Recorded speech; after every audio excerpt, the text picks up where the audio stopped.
کہ اس کو کھانے کو کچھ نہ ملا ہو، یعنی اس کے گھر میں کھانا نہ ہو، ایسا کوئی دن نہیں۔ ہم میں سے کوئی بھی ایسا دن ہوگا کہ وہ ایک دن اس کے پاس پہننے کو کوئی کپڑا نہ ہو، اور ہم میں سے کوئی بھی ایک ایسا نہیں ہوگا جو مالی تنگی کی وجہ سے اس پر چھت نہیں تھی اور وہ فٹ پاس پر سویا ہو۔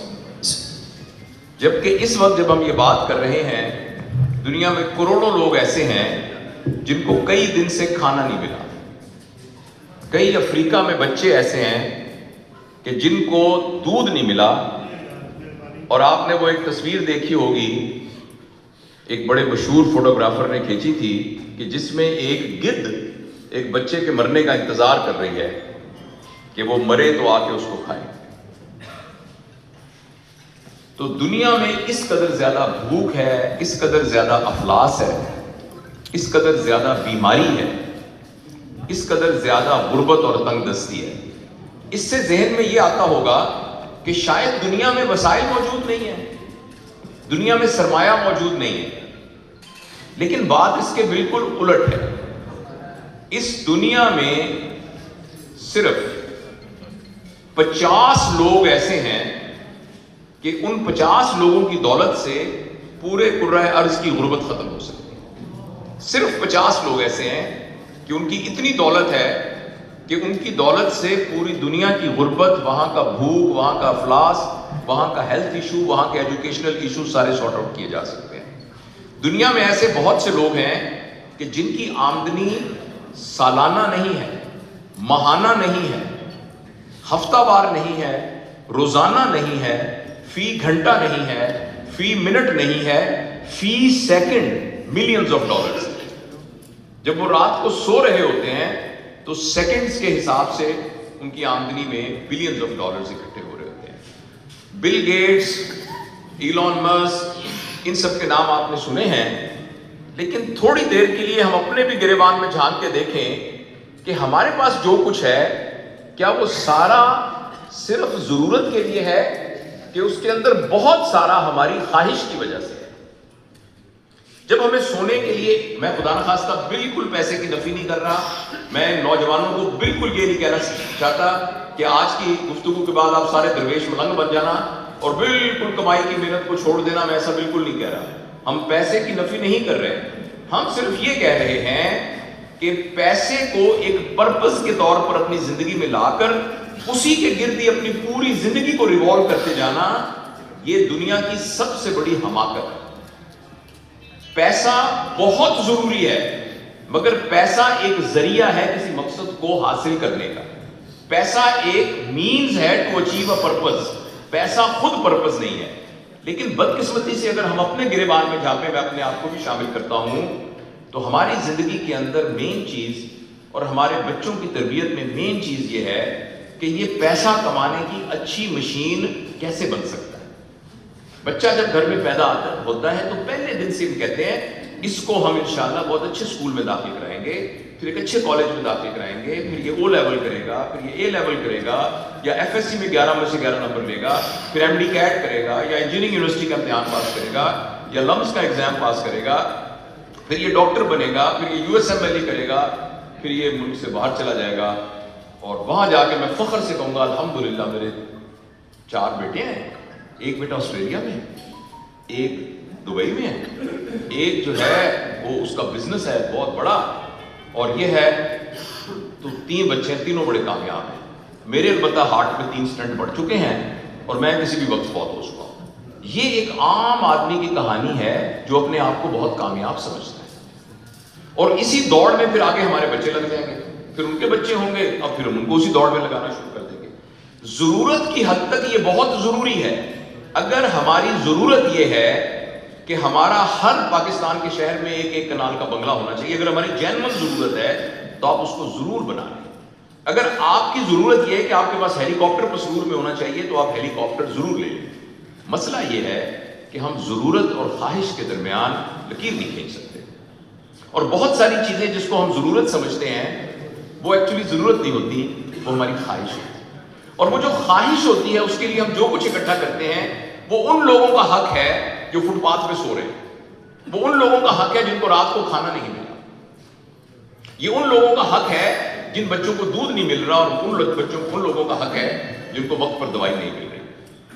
لہٰذا ایک شخص جو فٹ پاتھ پر سو رہا ہے اور اس کے 2 پلاٹ ہیں تو اس کے ایک پلاٹ پر ایکچولی ان لوگوں کا حق تھا جو کہ فٹ پاتھ پر سو، کیونکہ یہ اس کی ضرورت سے زیادہ تھی.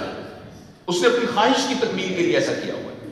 اگین میں آپ کو 100 پلاٹوں سے نہیں روک رہا، میں ہائی رائزرز بنانے سے نہیں روک رہا. پلیز میں صرف یہ کہنا چاہتا ہوں کہ ہم نے اپنے پیراڈائم کے اندر، اپنے زاویہ نگاہ کے اندر پیسے کو پہلی ویلیو دی ہوئی ہے، لیکن وہ چیزیں جو پیسے سے خریدی نہیں جا سکتی ان کو دوسرے تیسرے چوتھے پانچویں نمبر پر رکھا ہوا ہے. اور میری عمر تقریباً 64 سال ہے، 64 سے تھوڑا زیادہ.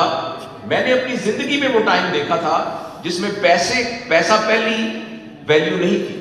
محلے میں ایک آدمی جس کی پینٹ پہ پیبند لگا ہوتا تھا اور وہ پرانے سائیکل پر دفتر میں جاتا تھا، مگر وہ ایماندار تھا، سب لوگ اس کے گھر جا کر اس سے دعا کرایا کرتے تھے. اور محلے میں ایک آدمی جس کے بارے میں پتا ہوتا تھا یہ اس محکمے میں جہاں رشوت بہت لیتا ہے، اس کی جوان بیٹیاں گھر میں بیٹھی ہوتی تھی، ان کے گھر میں رشتے نہیں آتے تھے. لوگ شرم سے کہتے تھے کہ یار ان کے گھر میں تو حرام کا رزق جاتا ہے، وہ کسی کو شکل دکھانے کے قابل نہیں ہوتا. لیکن بدقسمتی سے اب ہمیں کچھ نہیں پتا ہمارے گھر میں حرام آ رہا ہے، ہمارے گھر میں حلال آ رہا ہے، ہمارے گھر کا ماحول کیا ہو رہا ہے. ہمیں نہیں پتا کہ ہمارے گھر میں اللہ کے حکم کتنے ٹوٹ رہے ہیں، نبی کے طریقے کتنے ٹوٹ رہے ہیں. میں ابھی بچیوں کے کالج میں ایک تھا، میں نے ان کو بتایا کہ ایک زمانے میں اوباش قسم کے لوگ، بیمار ذہن کے لوگ، نو دولتیے، فضول لوگ جن کی معاشرے میں کوئی عزت نہیں ہوتی تھی مگر پیسہ ہوتا تھا، وہ شادیوں میں بازاری عورتوں کو بلا کے ان کا ناچ کرواتے تھے جس کو مجرے کہتے تھے. اب آپ مجھے کوئی شادی بتائیے جس میں ہماری اپنی بیٹیاں مردوں کے سامنے نہیں ناچ رہی ہوتی. اور مجھے ایک تجربہ یہ ہوا کہ سب ناچ رہے تھے تو اچانک دلہن اٹھی، اس نے اپنی جوتی اتاری جو ایڑی والی تھی اور میوزک والوں کو ہدایت دے کے اس نے ناچنا شروع کر دیا. اور وہ ہمارے بڑے عزیز تھے، بڑے معزز لوگ تھے، بچی یونیورسٹی کی پڑھی ہوئی تھی. تو میں صرف آپ سے یہ عرض کرنا چاہتا ہوں کہ ہم نے اپنے گھروں کے اندر ایک عجیب شیطانی ماحول کریٹ کیا ہوا ہے. ہم نے اللہ کے دشمن، اللہ کے نبی کے دشمن اپنے گھر میں پال رہے ہیں ان کو، اور اس کے بارے میں ہمیں کوئی توجہ نہیں ہے بالکل. اور خواہشات والی زندگی نے ہمیں بالکل نچوڑ کے رکھ دیا. خیر یہ باتیں ہم لمبی پھر کر سکتے ہیں. میں صرف آپ سے یہ گزارش کرنا چاہتا ہوں کہ کچھ چیزیں ایسی ہیں جو اللہ تعالیٰ نے ہمیں بغیر مانگے دی ہوئی ہیں. وہ لوگ یہاں ڈاکٹر ہیں، ولی ہمارے برخوردار ہیں ماشاءاللہ سرجن، اور مجھے ان کے بارے میں پہلے بھی پتا تھا کہ بہت کمپیٹنٹ سرجن ہیں. ان کے سپروائزر بھی ہمارے چھوٹے بھائیوں کی طرح ہیں، پروفیسر افضل صاحب. تو مجھے ان کے بارے میں کسی نے پہلے بتایا تھا کہ مسرور میں بہت اچھی ہے ماشاءاللہ خدمت انجام دے رہے ہیں. ان کو اس بات کا پتہ ہوگا کہ پتہ نہیں میں کیا بات کر رہا تھا، old age never comes with kindness. میں آپ سے یہ عرض کرنا چاہ رہا ہوں، میں دوبارہ بھی یاد کرنے کی کوشش کرتا ہوں کہ کچھ چیزیں ایسی ہیں. میں یہ کہتا کہ جب یہ آپریشن کر رہے ہوتے ہیں اور اچانک ان کو پتہ لگے کہ اس مریض کو تو 2 بوتلیں خون کی ضرورت ہے. اب یہ اپنے سارے ہنر کے ساتھ، اپنی ساری اسکل کے ساتھ بالکل بے بس ہے، کیونکہ خون بازار سے نہیں ملتا. خون بکری کا خون بھی نہیں لگایا جا سکتا، کسی اور جانور کو ذبح کر کے خون نہیں لگایا جا سکتا، اس میں تو انسان کا ہی خون لگے گا. اور دوسرا میں آپ سے یہ عرض کرنا چاہتا ہوں کہ ان کو اس بات کا پتہ ہے، جو مجھے بھول گئی تھی بات، کہ اگر آپ ایک پرائیویٹ ہسپتال میں 24 گھنٹے آکسیجن پر ہوں تو تقریباً آپ 6000 روپے کی آکسیجن استعمال کرتے ہیں 24 گھنٹے میں. اور اگر میری زندگی 64 سال ہے، 64 سال میں کتنے دن ہوتے ہیں، اس کو 6000 سے ضرب دیں، اتنی آکسیجن میں اور آپ مفت اللہ تعالیٰ دیتے ہیں.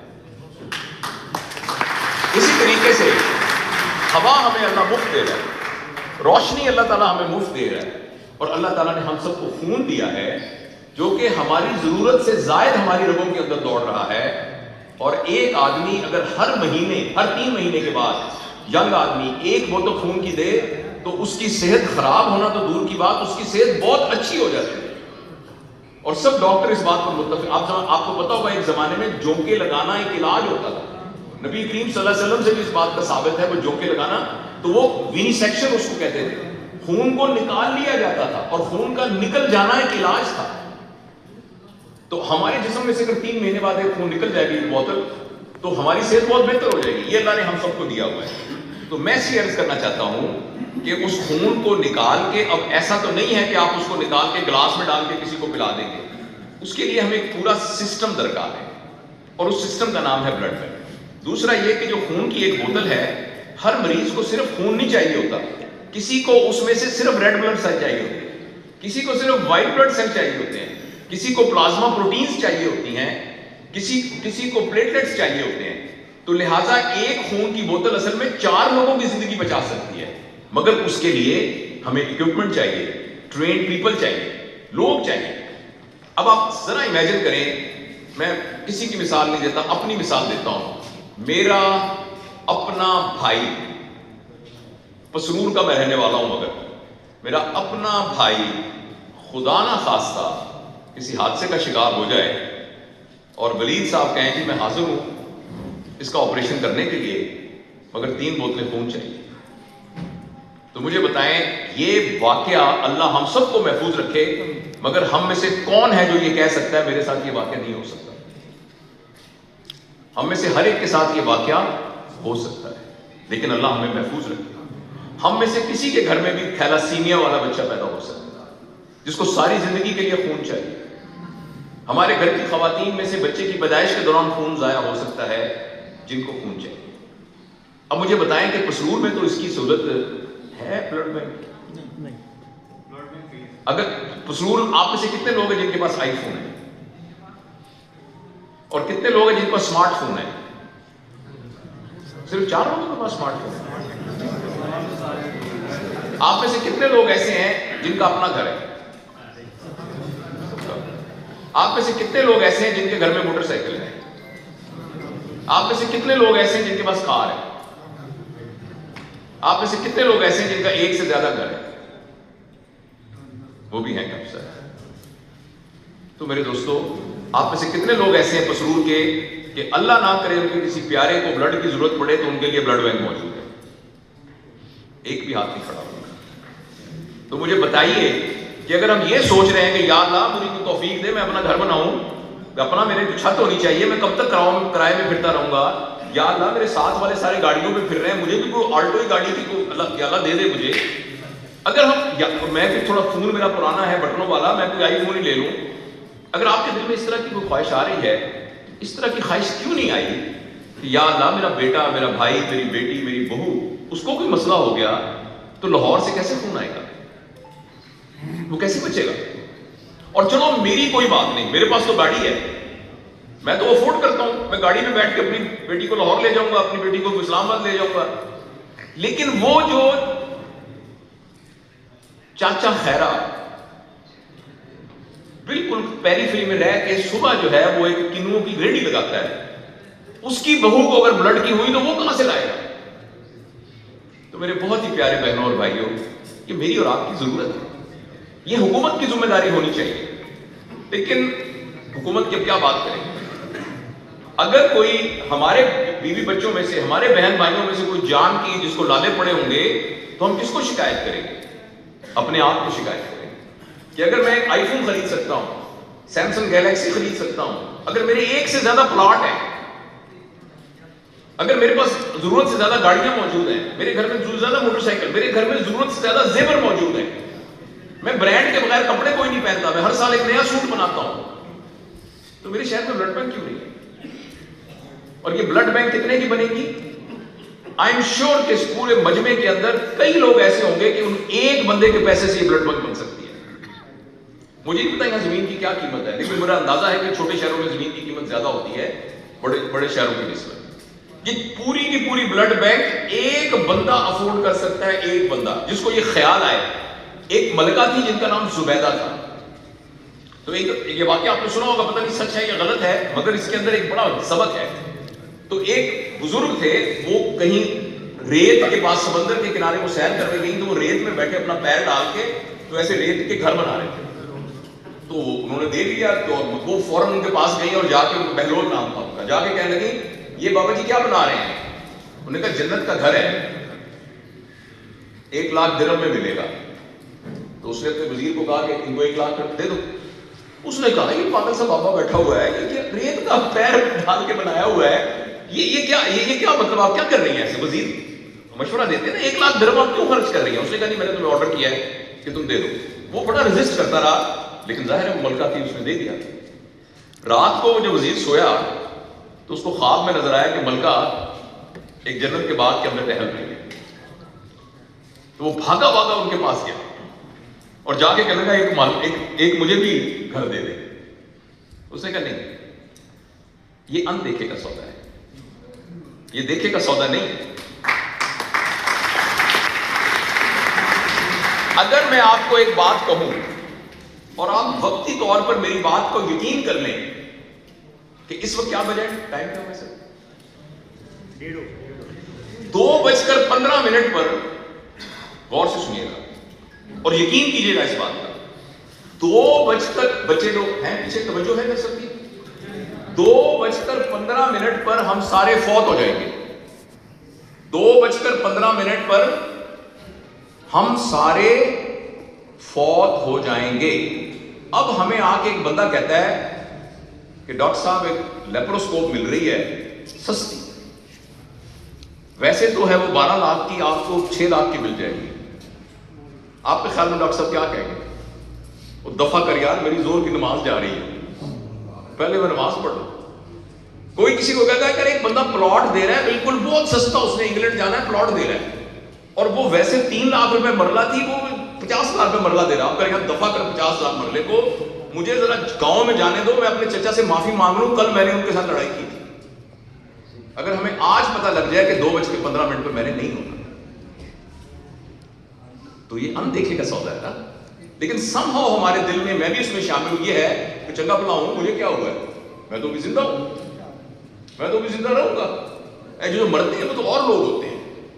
گور پیا کوئی گور، سنا ہے نا آپ نے مصرع، بلیا سا مرنا نہ ہی، گور پیا کوئی گور، یہ کوئی اور ہے جو مر رہا ہے. یہ جو ہم نے سنی ہے نا کہ ایک آدمی ایکسیڈنٹ میں مر گیا تھا، وہ کوئی اور بندہ تھا. میں نہیں ہوں، میں امیون ہوں اس سے. ہم میں سے کوئی بھی امیون نہیں ہے اس میں سے. تو میں بہت لمبی بات نہیں کرنا چاہتا. سارا ہم نے کیلکولیٹ کیا ہے صرف 1 کروڑ روپے سے، اور 1 کروڑ روپے سے صدیق بھائی نے وعدہ کیا ہے شارٹسٹ پاسبل ٹائم کے اندر پسرور کا کوئی آدمی خون نہ ملنے کی وجہ سے انشاءاللہ دنیا سے نہیں جائے گا.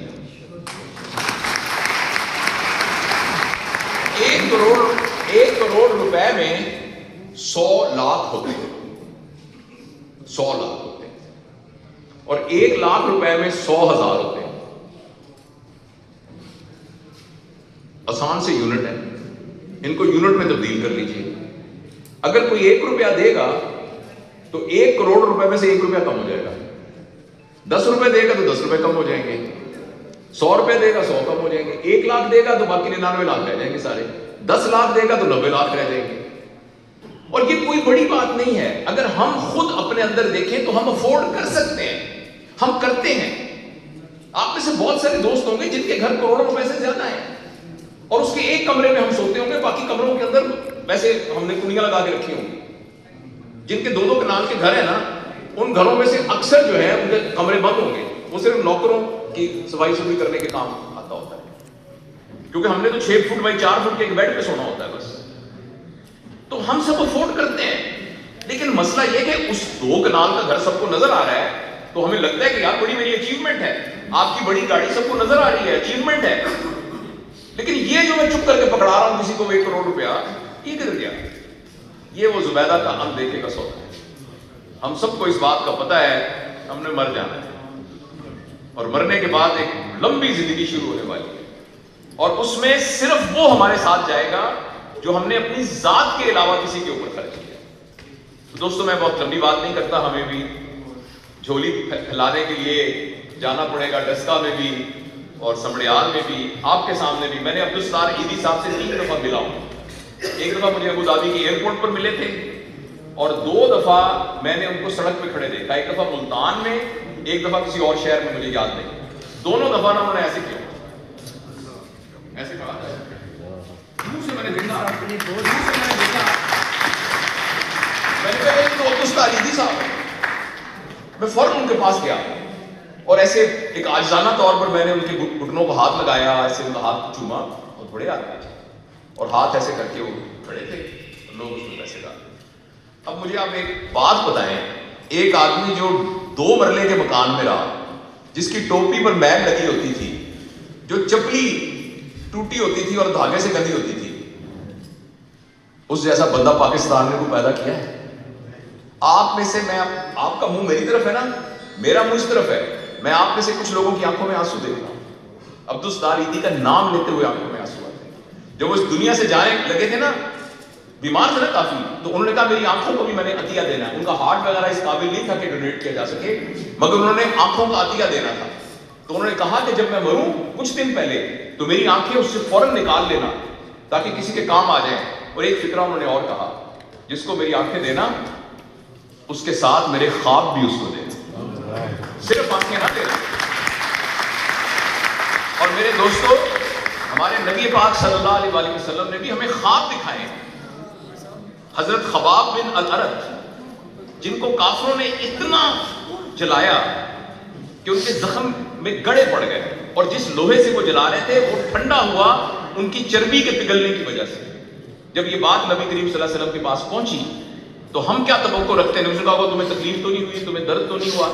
آپ کے خیال میں نبی کو تو خود تکلیف نہیں ہوگی, لیکن آپ نے یہ نہیں کہا.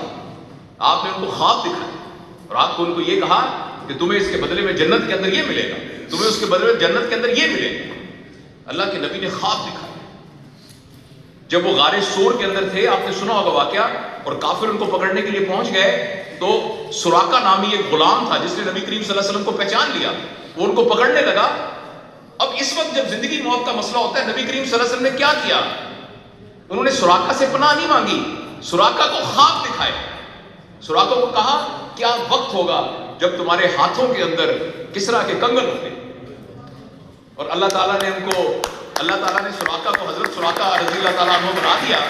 اور حضرت عمر کے زمانے میں جب کسرا فتح ہوا اور مال غنیمت آنے لگا تو حضرت عمر پریشان تھے کہ کنگن کدھر ہے, کنگن تو ہمیں کیا پتا کیا. ہم نے کہا نہیں, میں نے نبی کریم نے خود سنا ہے کہ وہ سراقہ کے ہاتھ میں پہنے ہوں گے, تو یہ کیسے ہو سکتا ہے کنگن نہ ہو, اور بڑے قیمتی تھے. تو ان کو یہ ڈر ہوا کہ کوئی بھاگ لے نہ گیا ہو. جب مغرب کا وقت ہوا, مغرب کی نماز ہو گئی, سورج لائٹ ذرا کم ہوئی تو بکل ماری سے, بکل کہتے ہیں نا پنجابی میں, لوئی لپیٹ کے صحابی آئے تو کنگن یوں رکھ کے تو جانے لگے. تو حضرت عمر نے کہا کون ہو تم, تمہارا نام کیا, چہرہ تو دکھاؤ. تو اس نے کہا جس کے لیے میں نے کیا ہے نا وہ میرا نام بھی جانتا ہے, میرا چہرہ بھی جانتا ہے. اور یہ کہا کہ وہ باہر چلے گئے. تو میرے دوستو, ہمارے نبی کریم صلی اللہ علیہ وسلم نے ہمیں خواب دکھائے, اور یہ خواب جنت کے خواب.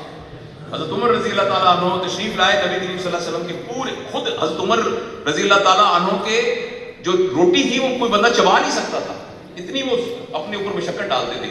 تو نبی پاک صلی اللہ علیہ وسلم کے جو کھجور کے جو چٹائی تھی اس کی وجہ سے نشان بنے ہوئے تھے.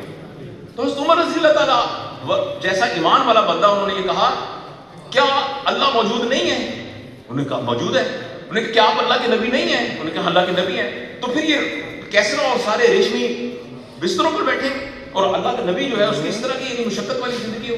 نبی پاک صلی اللہ علیہ وسلم ایک دم ان کے چہرے پر ایک ناگواری آئی. ان کا عمر, تم کیا اللہ کے جنت کے وعدوں کے سلسلے میں ابھی تک بدگمان ہو؟ حضرت عمر نے فوراً دعویٰ سے نہیں, وہاں ملنے والا ہے سب کچھ. تو لیکن ہمارے لیے تو بڑی آسانی ہے, یہ تو نہیں کہا جا رہا کہ یہاں آپ ایک دم درویش بن جائیں. آپ بھائی جس بیڈ پہ سوتے ہیں اسی بیڈ پہ سوتے رہے, جو آپ کی گاڑی ہے وہی گاڑی چلاتے رہے. ہم سب کے لیے تو بڑی آسانی ہے, وہی کھانا کھائیں جو روز کھاتے ہیں.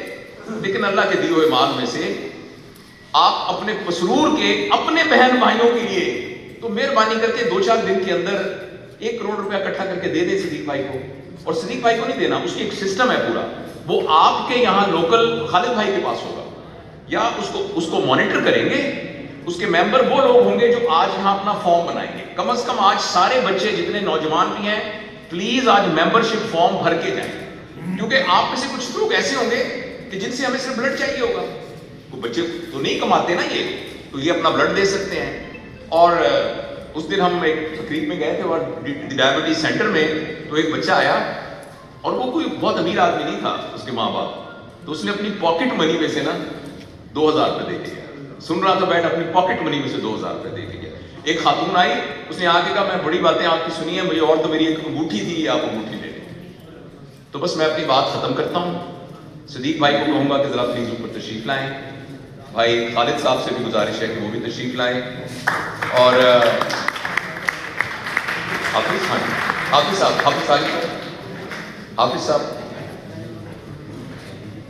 اب اگر آپ گھر جلدی جانا چاہتے ہیں تو ایک دوست کھڑا ہو کے کہہ دے کہ یار بس گل مکو دعا منگو تے میں 1 کروڑ روپے دینا ہے گل مکو.